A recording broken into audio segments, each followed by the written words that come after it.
Сайн байна уу? Бүгдээрэнд нь подкастыг маань сонсож байгаа өглөө өдөр орой мэндийг хүргэе. За өнөөдрийн хувьд болохоор бид нэр хөөрхөн идүүдээрээ цоошин 7 хоног бүр аплод хийгдэх подкастны плейлист эхлүүлж байна. За энэ плейлист дээрээ солонгос суралцдаг хүмүүс за мөн цаашлаад солонгос суралцах талаар тэтгэлэгтэй холбоотой топикт бэлдэх талаар гих мэдчлээ.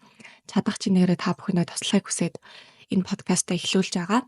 За миний хувьд болохоор магадгүй намайг мэдэхгүй гэж магадгүй хөөрхөн идүүг маань сайн мэддэхгүй хүмүүс шинээр орж ирж магадгүй. Тэгэхээр намайг Нарман Товтой Буццаг гэдэг би багш орчуулагч, солонгос хэлний багш орчуулагч болон боловсролын удирдлага мэргэжлэр яг одоогоор мастер хамгаалж байгаа. Ерөнхийдөө бол бакалаврын маань мэргэжил солонгос хэлний тэнхэн буюу багш орчуулагч ан гэж ойлгож болно.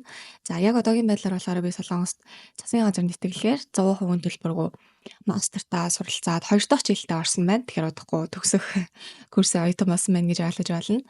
За тэгэхээр өнөөдрийн видеоны хувьд бид солонгост мастерт суралцах талаар тэр тусмаа үн төлбөргүй мастерт хэрхэн суралцах боломжтой бай талаар типүүдийг та бүхэндээ хүргэх гэж байна гэж ойлгож байна.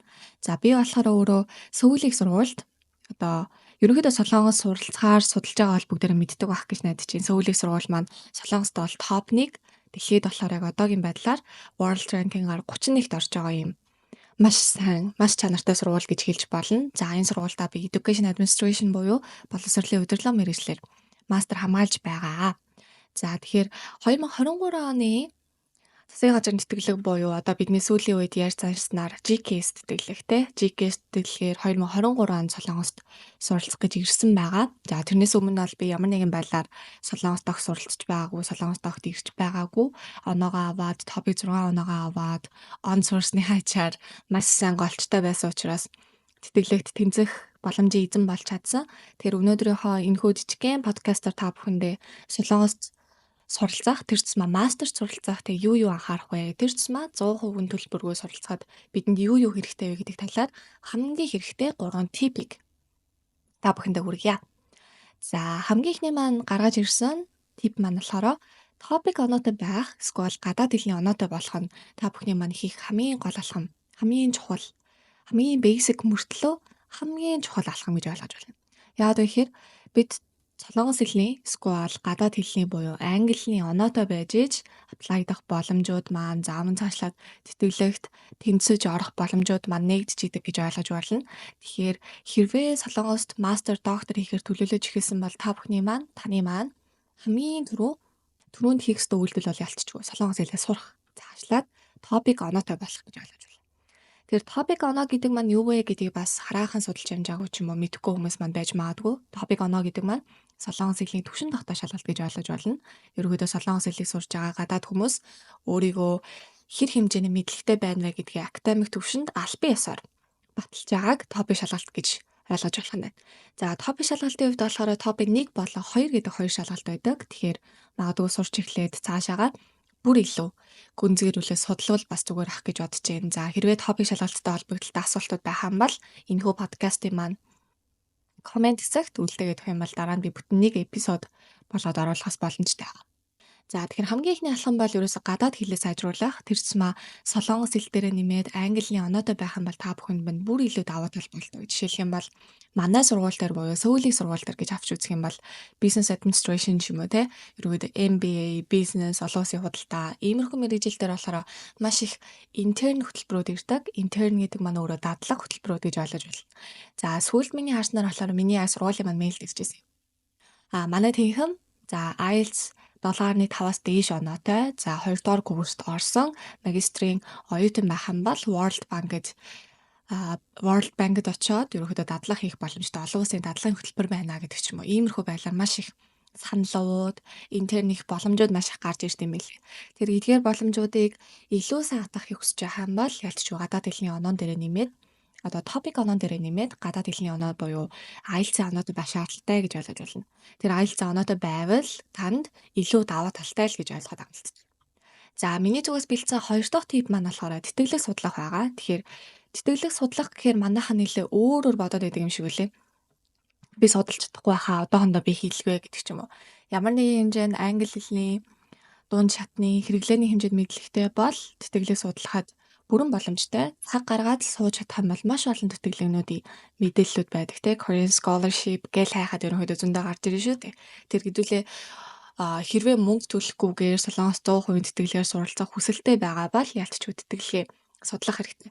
За хэрвээ өөрөө судалж чадахгүй байх юм бол боловсролын байгууллагуудаас те зуршил хийж байгаа байгууллагуудаас ч юм уу зөвлөгөө авах бол бүрэн боломжтой. Манай хөөрхөн хийдүүдээр бас бид нар ганцаарчсан зөвлөгөөний үйлчилгээ үзүүлдэг.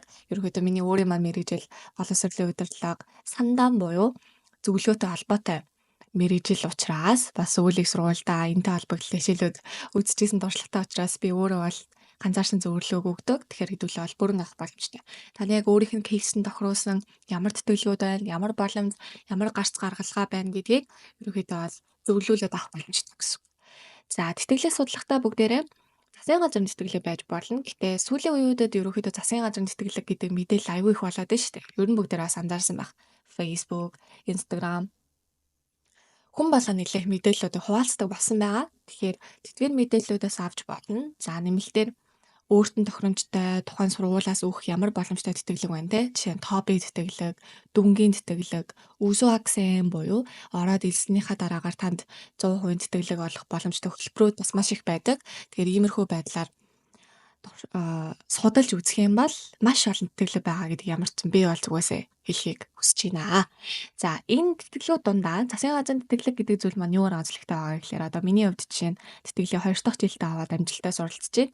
За нэг сурталчилсан гэх юм бол ерөөсөө B-гээс доош гарч болтоггүй дандаа A сурах хэрэгтэй буюу маш хариуцлагатай оюутнууд гэж ойлгож болно. За тэгээд бусад давуу талуудыг нь ярих юм бол ер нь засгийн газрын тэтгэлэг гэдэг зүйл маань өөрөө тэр чигтээ давуу тал. Жишээлбэл үнгөө сурч юм. Дээрээс нь бидэнд стипенд буюу яг одоогийн байдлаар болохоор сая 309 мянган вон сар болгон авч суралцж байгаа. Тэгэхээр энэ мөнгийг авч суралцах боломжтой. За тэгэхээр хажуугаар нь ямар нэгэн ажил хийх ч юм уу иймэрхүү зүйлд сатаарахгүйгээр 100% академик та 100% боловсролтой анхаарах бүрэн боломжийг олгодог тэтгэлэг байгаа. Тэгэхээр хэрвээ чадах юм бол аль болох боломж байвал таны дүн сайн бол, топик оноо сайтай бол тэ ер нь бол засгийн газрын тэтгэлэгт төсөлд гаргаад хэлээ зүгээр гэж хэлээд. За миний бэлдсэн 3 дахь тип маань болохоор зорилгоо тодорхойлох гэж оруулж ирсэн байгаа. Тэгэхээр магадгүй манай Монгол Улсын амжиргааны түвшинтэй холбогдлолтой асуудлуудаарч гэх юм уу заавал нэг сурахтаа гол нь биш те би ажилмаар байна гэдэг ч юм уу. Ийм тохиолдол байх юм бол хэдүүлээ эртнээс өөр сургуулиуд хүсэл гаргах хэрэгтэй. Жишээлх юм бол яг энэ кейс дээр жишээ нь манай сургууль буюу сүүлийн сургуульд орж ирж байгаа тохиолдол маш их ачаалттай хажуугаар нь ажил хийх ямар ч боломж байдаггүй юм бол ихэнх оюутнууд маань яг хөө мэдээж тодорхой хэмжээнд ажил хийдэг оюутнууд байдаг байх. Гэхдээ хөвчлэн дандаа тэтгэлгээр суралцдаг оюутнууд их байдаг. Тэгэхээр зорилгоо тодорхойлох бол таны хамгийн түрүүнд хийх алхмуудын нэг. Би үнэхээр яг боловсролоо дэвшлүүлж илүү мэрэгжлээ эзэмших хүсэж байна уу? Тэ илүү боловсролтой анхаарах хүсэж байна уу? Энэ маань цаана нь доктор хийх үү гэдэг ч юм уу. Иймэрхүү асуултуудыг өөрөөсөө асууж үзэх хэрэгтэй. Хэрвээ яг боловсролоо эзэмшээд доктороо хийгээд цаашдаа амжилттай академик замаа хөөе гэж бодчихвол илүү ранг өндөр сургууль руу өгвөл зүгээр.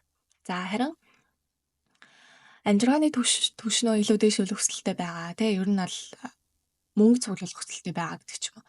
Ийм зорилготой бол хэдүүлээ аль болох ранг доогуур сквор жоохон чиогт байрладаг буюу баг зэрэг сөвгөлээс хол хөдөө орон нутагт байрладаг ч юм уу. Иймэрхүү сургуулиудад хүсэлт гарах юм бол ерөөд ачааллын хувьд зарцсангуу дажгүй ранг өндөр сургуулиудаас бол арай дажгүй гэж ойлгож байна. Мэдээж магадгүй мэрэгжлээсээ шалтгаалаад өөрөж магадгүй. Гэхдээ ерөөхдөө бол бидний судалснаар бол зарцсангуу ачаалал арай дажгүй байгаа гэж ойлгож байна гэсэн.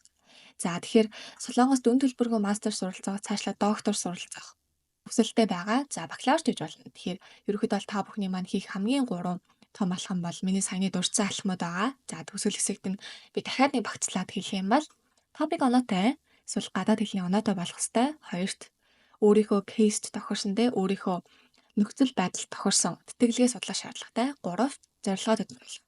Зорилгоо тодорхойлох дотор маань би үнэхээр доктороо хийгээ цаашдаа академик замаа хөөхөө эсвэл амжиргааны түвшингээс сайжруулах зорилготой байгаа юу гэдгээ хэдүүлээ хамгийн гол нь тодорхойлох шаардлагатай байна. За өнөөдрийн миний хамгийн ихнийхээ эпизодоор бэлдсэн агуулга маань иймэрхүү агуулгууд байлаа. Тэгэхээр Солонгос сургууль сурах, за ямар нэгэн мэргэжлээ сурах байж болно. Мөн цаашлаад хэлээ сайжруулах, топик оноогоо авах гэдэг ч юм уу. Иймэрхүү асуултууд байх юм бол хэдүүлээ комент сект маань үлдээгээд өгөөрэй. Тэгэхээр тэндээс орж аваад би цаашдаа эпизод дээрээ ямар сэдвүүдээр ярих вэ гэдгээ бас шийдэх төлөвлөгөөтэй байна. Тэгэхээр бүгдээрээ боломжтой бол коммент үлдээгээд өг. Яг иймэрхүү нарийн мэдээллүүдийг Instagram хуудсандаа ч юм уу одоо чаналтай хуваалцах ерөнхийдөө бол нэлээд жоохон төвөгтэй байгаад байдаг хүмүүс маань сонсдоггүй, уншдаггүй гэдэг ч юм уу иймэрхүү шалтгаануудаар. Тэгэхээр хэдүүлээ цаашдаа яг нарийн, нандин, солонгос зурах, солонгост амьдрахтай холбоотой агуулгуудыг хөрхий дүү YouTube сувгаар та YouTube сувгаар бид хуваалцж явах болно. Тэгэхээр бүгдээрээ subscribe хийгээд лайк дарахгүйсэн ч олон доо ерөнхийдөө subscribe хийгээд байга мэдээллүүдтэй хамт байгаарай. За тэгвэл хөрх education сургалтын төвийн маань эхний подкастны дугаартай хамт байж энэ хүртэл сонсон та бүхэндээ баярлалаа. Комент үлдээж өгөөрэй гэж хүсье. За ингээд дараагийнхаа эпизодоор уулзцгаая.